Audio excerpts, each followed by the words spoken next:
Good morning. మన ప్రభువు గొప్ప దేవుడండి. రండి ఆయన్ని ఆరాధించుకుందాం. మన దినచర్యను దేవునితో ప్రారంభిస్తే రోజంతా మనం దీవించబడతాం. చిన్న ప్రార్థన. పరిశుద్ధుల నీకు వందనములయ్యా, మరొక రోజు ఇచ్చావు. మరొకసారి నీతో బ్రతకాలని, నీతో నడవాలని, నీతో తీర్మానాలు చేయాలని, నీ కొరకు పని చేయాలని ఆశపడుతున్నాం. మమ్మల్ని దీవించమని క్రీస్తు నామంలో అడుగుచున్నాను తండ్రి. ఆమేన్. పని చేయాలి అని ఆశపడుతున్నారా? పనులు అంటున్నారా? విస్తారమైన పనులు ఉన్నాయని దేవుని సన్నిధిని నిర్లక్ష్య పెడుతున్నారా? అవునండి, ఈ రోజుల్లో మనం చేసేది ఏంటంటే, ఒకరు ఎక్కువ కష్టపడి పని చేస్తుంటే మిగతా వాళ్ళు కూర్చొని తింటున్నట్టు కనబడుతున్నారు కదా. ఇంట్లో ఎంతమంది ఉన్నారు? అందరూ పని చేస్తున్నారా? అందరూ ఏదో ఒక పని చేస్తున్నారా?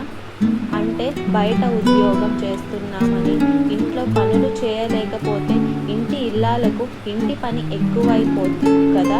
ఈ రోజుల్లో చాలామంది తల్లులు రాత్రి పగళ్ళు ప్రయాస పడుతున్నారు. చిన్న పిల్లల అప్పుడు బిడ్డల కోసం ప్రయాసపడి పెంచి పెద్ద చేస్తున్నారు. పెద్ద పిల్లలు అయిన తర్వాత కూడా పిల్లలు ఇంకా భారంగానే ఉన్నారు అని చెప్తే చాలా బాధగా ఉంది. మీ పిల్లలకు పనులు నేర్పించండి. పని చేయకుండా భోజనం చేయకూడదు అని దేవుడు చెప్పాడు అంటే దేవుని వాక్యంలో ఉంది. పౌలు చెప్పాడు చూడండి, తెస్సలోనికి రాసిన 2వ పత్రిక 3వ అధ్యాయం 10వ వచనం. మరియు మేము మీ వద్ద ఉన్నప్పుడు ఎవడైనాను పని చేయనొల్లని ఎడల వారు భోజనం చేయకూడదని మీకు ఆజ్ఞాపించితిని కదా. ఎవడైనా పని చేయకపోతే వాడు భోజనం చేయకూడదు. తిండి దగ్గర మాత్రం బాగా మెక్కటానికి రెడీగా ఉంటారు. పని చేయాల్సి వచ్చేటప్పుడు మాత్రం ఎస్కేప్ అయిపోతారు. చూడండి, మనం ఎంతసేపు మరొకరి మీద ఆధారపడటం మనకు మంచిది కాదు. ఇతరులకు అది బాధ కలగ చేసేదిగా ఉంటుంది. ఎవరి భారములు వారు భరించాలని కూడా ప్రభువు చెప్పాడు. చాలామంది సోమరులుగా ఉంటున్న మూలాన ఏ పని చేయడు. సోమరివాడు గ్లాస్తో నీళ్లు తాగడానికి కూడా వాడికి బద్ధకమే. ఎవరినో ఒకరు నీళ్లు ఇమ్మంటారు. అమ్మ వచ్చి నీళ్లు ఇయ్యి అని అడుగుతారు.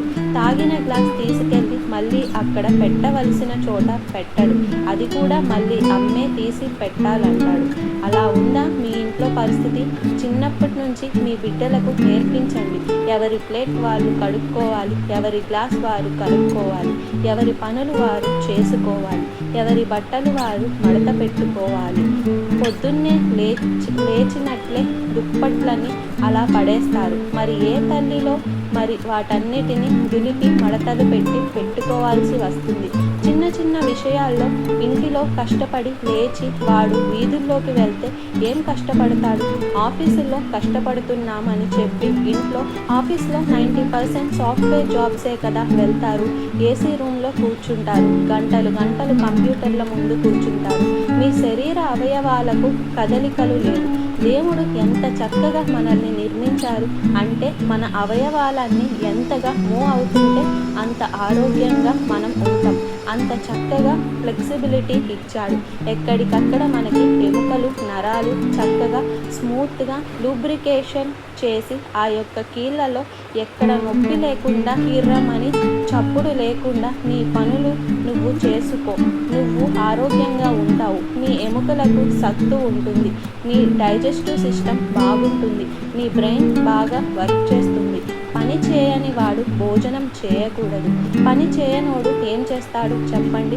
తర్వాత చూడండి, అక్కడ మీలో కొందరు ఏ పని చేయక పరుల జోలికి పోవచ్చు అక్రమముగా నడుచుకొనుచున్నారు అని వినుచున్నాను.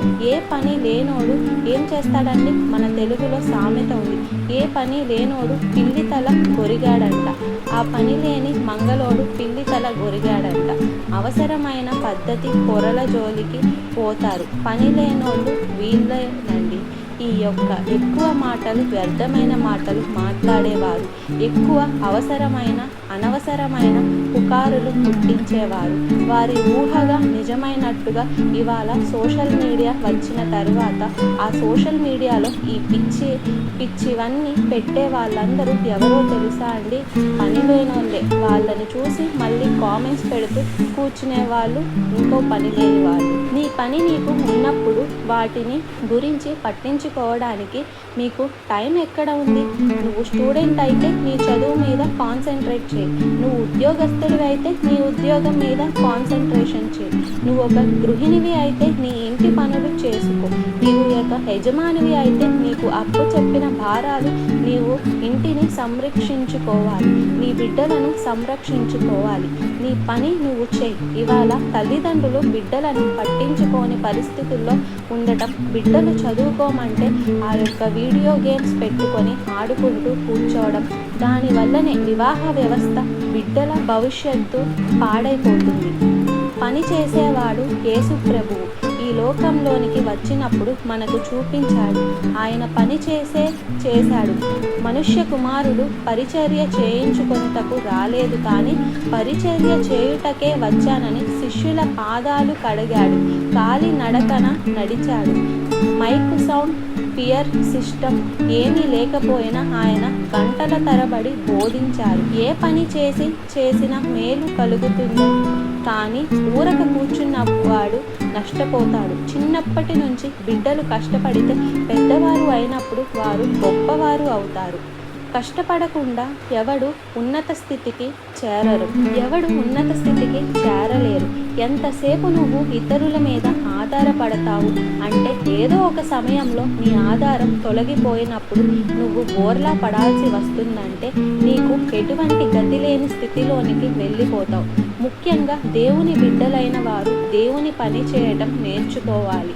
దేవుని కొరకు పని చేయటం నేర్చుకోవాలి.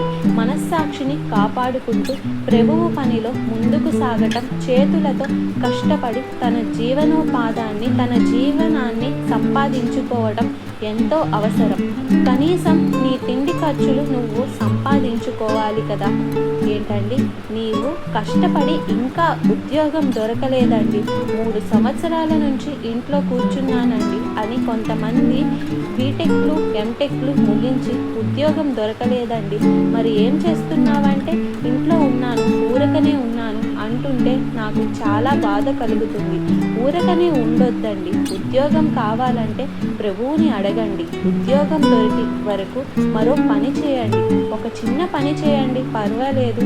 నీ క్వాలిఫికేషన్ ఎక్కువైనా నువ్వు ఒక చిన్న పని చేసినా అది తప్పు కాదు, పాపం అసలే కాదు. కనీసం నీ ఖర్చు నువ్వు చూసుకుంటావు, నువ్వు అనుభవాన్ని నేర్చుకుంటావు. కొంచెంలో నమ్మకంగా ఉంటే దేవుడు గొప్పగా ఇస్తాను అన్నాడు. పని చేయని వాడు భోజనం చేయకూడదు. అట్టివారు పరుల జోలికి పోతున్నారు. అట్టివారు నెమ్మదిగా పని చేయొచ్చు, సొంతముగా సంపాదించుకొనిన ఆహారం భుజించవలెనని వారి పేరిట ఖచ్చితంగా నీవు తిన్న ఖర్చు కనీసం నువ్వు సంపాదించుకోవాలి. ఏ రోజుకి ఆ రోజు. ఏంటండి, తల్లిదండ్రులకు భారంగా ఉండొద్దు. అనేక మంది ఈ రోజున పురుషుడు అంటే కుటుంబాన్ని సంరక్షించాలి. తన ఇంటి వారిని సంరక్షించలేనివాడు అవిశ్వాసి కంటే చెడ్డవాడు అని బైబిల్ చెప్తుంది. ఉద్యోగం పురుషుల లక్షణం అనేవారు మన దేశంలో, కానీ ఇవాళ స్త్రీలు ఉద్యోగాలు చేస్తుంటే పురుషులు కూర్చొని ఉంటున్నారు. పురుషులు కూర్చొని బెట్టింగ్ వాడుకుంటున్నారు. ఇంట్లో కూర్చొని ఊరకనే సమయం వృధా పరుచుకుంటున్నారు.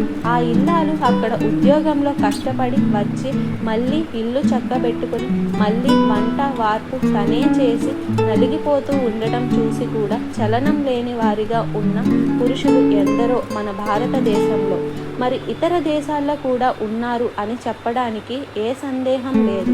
అన్యాయం కదా. నీ చేతులతో నువ్వు కష్టపడవు, ఎందుకు బెట్టింగ్ జోలికి వెళ్తారు? ఏంటండి, ఎంత కంప్యూటర్ బెట్టింగ్లు అంటే వాళ్ళు ఇంతకు ముందు చీట్లపాక ఆడేవాళ్ళు, బయటకు వెళ్ళి జూదా ఆడేవారు. కానీ వాళ్ళ ఇంట్లోనే కూర్చొని ఆ కంప్యూటర్లో బెట్టింగ్ ఆడుకుంటూ భార్య సంపాదన అంతా పాడు చేసేవారు ఎందరో ఉన్నారట. కొంతమంది అరబ్ కంట్రీస్కి వెళ్ళి స్త్రీలు కష్టపడి ఇళ్లల్లో కష్టపడి పనిచేసి భర్తకి బిడ్డలకి డబ్బులు పంపించి ఇల్లు కట్టుకోండి చదివించుకొని బిడ్డలని పంపిస్తుంటే వాళ్ళు భార్య సంపాదన తీసుకొని బెట్టింగ్లాడి మొత్తానికి నష్టపడితే అటువంటి సహోదరీలు నేను అంత కష్టపడి నేను ఇక్కడ పనిచేసి కష్టార్జితాన్ని పంపిస్తుంటే వృధా పరుస్తున్నారు మా ఇంటివారు. ఎంత అన్యాయం అండి. నీవు కష్టపడవలసినది పోగా ఇతరులను కష్టపెడుతూ వారి కష్టార్జితం వల్ల నువ్వు ఆనందించాలని చూస్తే నీకంటే అజ్ఞాని మరొకడు లేడు, నీకంటే బుద్ధిహీనుడు మరొకడు లేడు. నీ భారము నీవే మోసుకోవాలి. నీవు చిన్న పిల్లోడివైతే తల్లిదండ్రులు నిన్ను పోషించారు, నిన్ను చదివించారు, ఒక డిగ్రీ చేతికి వచ్చింది, ట్రైనింగ్ అయ్యో, నువ్వు కష్టపడు, నువ్వు టెంపరీ వర్క్ చేయి, ఏదైనా చేయి, పర్వాలేదు. ఒక క్రైస్తవుడు పాపం చేసే విషయంలో తప్ప ఏ పని చేసినా అది పాపం కాదండి. ఎంతమంది ఈ రోజున ఇది హీనమైన పని అని కూలీ పని చేసుకునేవాడు ఎంత కష్టపడుతున్నాడో తన కష్టార్జితాన్ని. మీరు కూలీ పని చేసుకునే వాళ్ళని చూడండి, వాళ్ళకి పెద్ద పెద్ద బొచ్చులు ఉండవు, వారికి జబ్బులు ఉండవు, ఎందుకంటే వారు చెమట కారుస్తారు, కష్టపడతారు. దేవుడు అందుకే నిర్ణయం ఇచ్చాడు, నీవు చెమట కార్చి భూమిని సేద్యపరిచి ఆహారము తిందువో అది దేవుని ఆజ్ఞ, కష్టపడి ఆహారం తిను అది వంట పట్టుద్ది, నీవు ఆరోగ్యంగా ఉంటావు. ఏ రోజుకి ఆ రోజు దేవుని పనిని చేయటానికి మనకున్న పనిని జ్ఞానంగా ముగించుకోవడం, దేవుని పనిలో నిమగ్నం అవ్వడం. పని చేయని వాడు భోజనం చేయకూడదు. భోజనం వెళ్ళే ఇప్పుడు ఇవాళ ఏమైనా పని చేశావా లేదా, నేను ప్రయోజనకరమైనది చేశానా లేదా, ప్రార్థన చేసుకున్నారా, బైబిల్ చదువుకున్నావా లేదా అని మిమ్మల్ని మీరు పరిశీలించుకొని పని చేయండి, భోజనం చేయండి, ఆరోగ్యం ఉంటుంది, ఆశీర్వాదం ఉంటుంది. చూడండి ఒకసారి ఆ మాట చూద్దాం. అట్టివారు నెమ్మదిగా పనిచేయచ్చు, సొంతముగా సంపాదించుకున్న ఆహారాన్ని భుజించవలెనని మన ప్రభువైన యేసుక్రీస్తు పేరిట ఆజ్ఞపూర్వకముగా మిమ్మల్ని హెచ్చరిస్తున్నాను. అవునండి, ఇక మీదట మీరు ఎవరికి భారంగా ఉండొద్దు. మీ పనులు మీరు చేసుకోండి, మీ ఇంటి వారికి ఆధారుడిగా ఉండండి, మీ పనుల భారము దేవునికి మోపండి, ఆయన మిమ్మల్ని ఆశీర్వదిస్తాడు. ప్రార్థన. పరిశుద్ధుల ప్రేమగల తండ్రి, ఎందరో ఈ రోజున తండ్రి సరైన ఉద్యోగాలు లేవని ఇబ్బందులు పడుతున్న వారిని ఈరోజు ఒక్కసారి నీవు కరుణించు నాయన. ఉద్యోగం లేదని నిరుత్సాహపడే వారి జీవితాలలో ఒక అద్భుతము జరుగునట్లుగా వారి తాహతకు తగిన ఉద్యోగములు దొరుకుటకు సహాయం చేయము.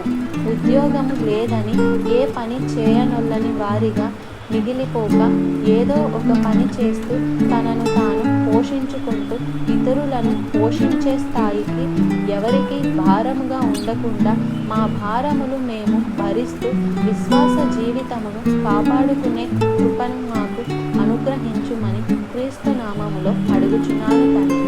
ఆమేన్.